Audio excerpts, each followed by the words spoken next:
মেয়েকে পটিয়ে পাটিয়ে ভুলিয়ে ভালিয়ে পালিয়ে নিয়ে গিয়ে বিয়ে করেছো, আবার আমার জামাই। আমি তোমাকে জামাই টামাই বলে মানি না, আর মানবও না।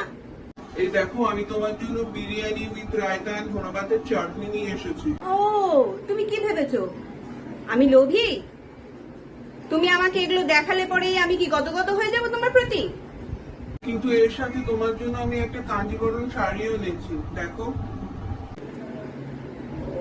আরে ওরকম তো কত হয়। আরে ভালোবাসো বলেই না বিয়ে করেছো। তাই তো, তাই তো।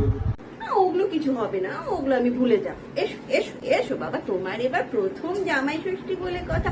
এসো এসো এসো। আরে শুনছো? আরে জামাই এসেছে, জামাইয়ের জন্য ব্যবস্থা করো খাবার দাবারে। যাও মিষ্টি নিয়ে এসো আগে। জামাই আবার কত ভালো।